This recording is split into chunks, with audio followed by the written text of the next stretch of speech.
Volkswagen. It's off the pan right now. Did that a couple years ago. And currently I'm redoing body panels. As you can see right here, I put in heater channels. New heater channels both sides. It was really bad. As you can see, there's the other new one. I'm still working on that one, the door hinge pillar. Also new rear cross members. Actually I have two Beetles. I bought this one several years ago now, maybe in like 2012 or something. Found it on Craigslist. It's the same year, exactly the same everything. It is even 6-fold, which is what intrigued me enough to buy it. It's been hacked together with just bits and pieces here and there, like wood. I think there's a wood beam under here holding the pan up. There's also these aluminum plates, I think. Oh, actually they're steel. I thought they were aluminum. The interior is not so bad. The door panels actually look pretty good. I like those. Plus, you can't get these door panels anywhere. You can get ones that'll fit, but they're not going to be exactly the same.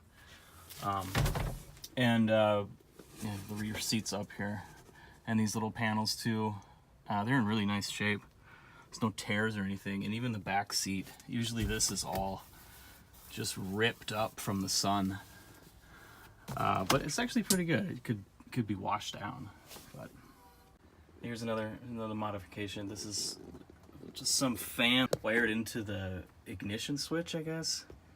Oh yeah, there's also two ignition switches. This is oh, there's a key broken off, I see, and then in that one, that's the actual ignition. It also has the starter relay from like a Ford tractor underneath.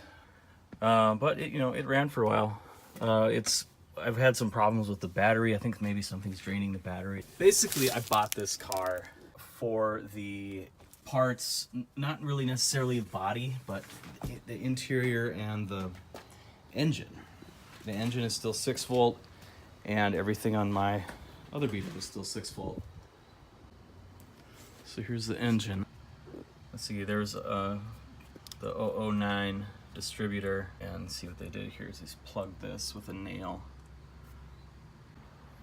But this engine ran nice. Actually, you know what, now that I see it, that is a little oily. It didn't used to be. Focus there, it is actually a little oily. I also suspect it might be some transaxle fluid leaking, because that whole frame horn is wet. So you can see why I can't really use much of the body. This is completely rotten away. These spots are some kind of glue, and it had this carpet material glued all over it. So this was owned by a guy in southwestern Minnesota, some farmer. He had this car, took a lot of pride in it and fixing it himself, but also fixed it incorrectly. Overall, it doesn't have any major collision damage or anything like that. The hood opens really nice. Everything's fitting pretty well, but if you look underneath, it's just a horror show under there. Random pieces of, like I said before, wood is there's like a cross member of wood somewhere, basically holding the pans up. So what I think he did here was, these started to get some rust on the edge, and he must have glued this felt design on all of the spots that looked rusty, and kind of made it into a sort of a cutesy look for a Beetle. And this is just a plastic, I don't know what. And the heater channel is not so bad when you look at it right here. And this, you can see the running board here. It's just barely on. It's sagging so bad. There's like glue, some kind of sealant or glue in there.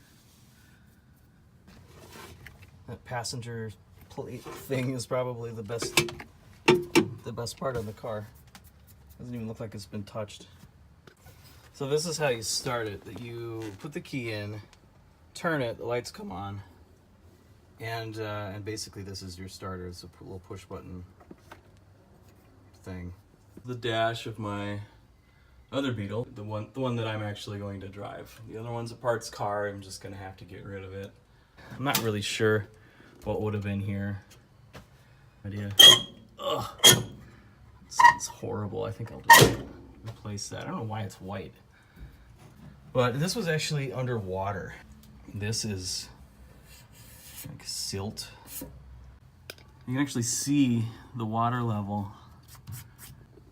That's how high it got, this level right here. I think it was over that even. But it was quick. It wasn't for very long. It was in 1997 in the spring. This car was stored at my then girlfriend's parents' house, and they lived right next to the river. And the river flooded that year, and their whole house was underwater. And their garage, I think they had like a old something like a 40s Ford in their garage, and then another Beetle. And mine was there just to, you know, have a place to work on it and really have a garage or anything. So some of the work that I've done in here, like I said, the heater channel, both sides, they're in. I got some more work to do over there. My welding skills are not great. As you can see, I might go over some of these areas again. Yeah, I kind of lap welded this. The window glass is all good. And you can see right here, there's water lines. So all of this was underwater, all this stuff. It actually doesn't seem so bad now. I think it was only underwater for, you know, maybe less than 24 hours.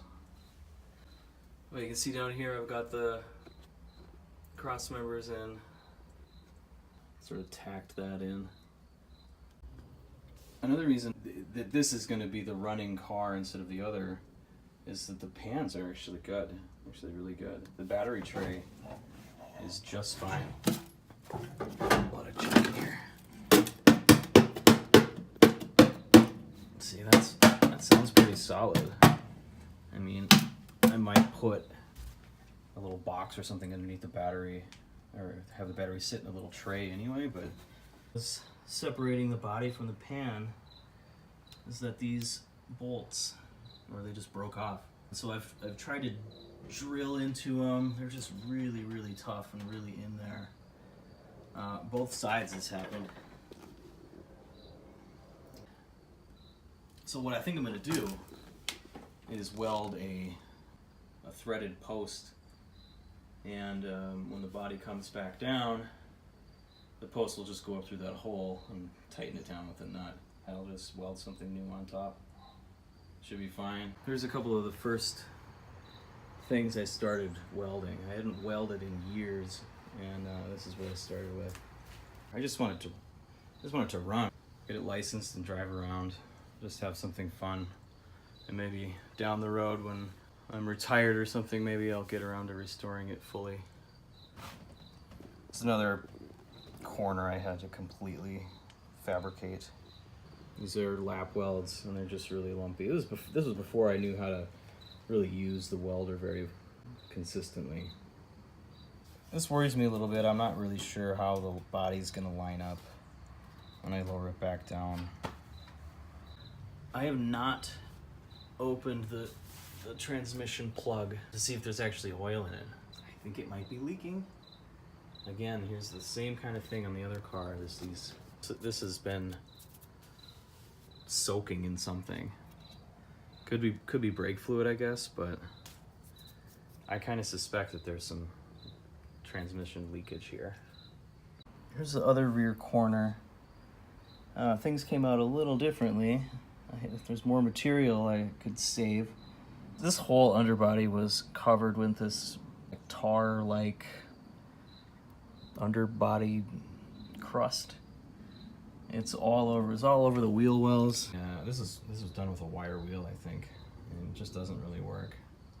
It flicks these particles of tar all over the place. But on some of the other fender wells, I actually used the propane torch and a little metal scraper. And the propane torch it melts it enough that you can scrape it off.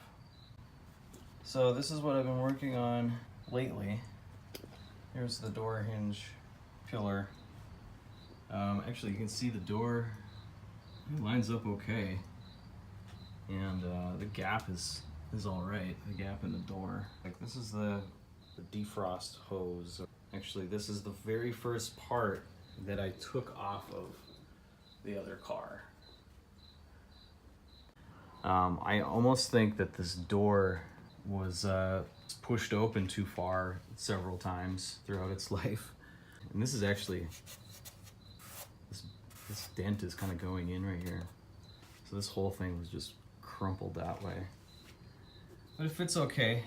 I actually can see here that you can see the bolt holes. And that's not good. It should line up better than that. There's more of a gap here than there should be. So I gotta push that in. Yeah, there's a little room for it to go. So this is a January '66 bug, and for whatever reason, it has 67 door handles. Different factories that were assembling Volkswagens sometimes had different parts. Like, say this factory that this car was built in maybe ran out of door handles, and so they would ship them the new shipment of door handles, and they were in the midst of changing them, so they probably just sent these 67 door handles on, you know, who knows how many 66 Beetles have these. Some of these mystery holes, and there's actually a big square one right here that goes right down to the passenger's leg. I've been told that is a Warner Stearns gas heater, and these are the exhaust vents. I haven't actually hooked this up to a battery to see if any of this stuff works still, but both Beetles I have the 1 year only turn signal relay, the original one. So I'm gonna see if there's any transmission fluid in here. I'm gonna start just by cleaning all this gunk off. That's so much, it's all mud. It's like oily mud. Some of it's not oily, some of it's dry, but man, there's a lot of it. It's so thick you can just jab a screwdriver in and it'll sink down in there. Leaky things and driving on dirt roads, I guess, maybe.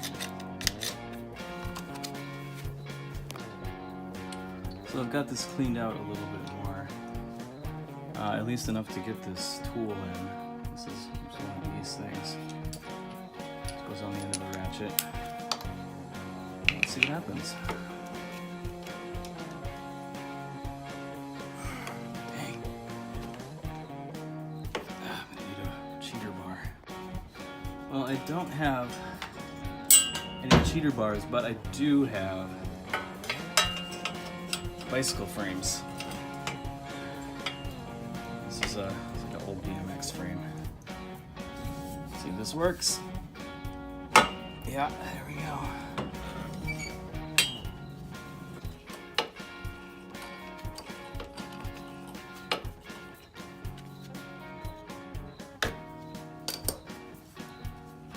I don't know why I have one glove on and one glove off right now.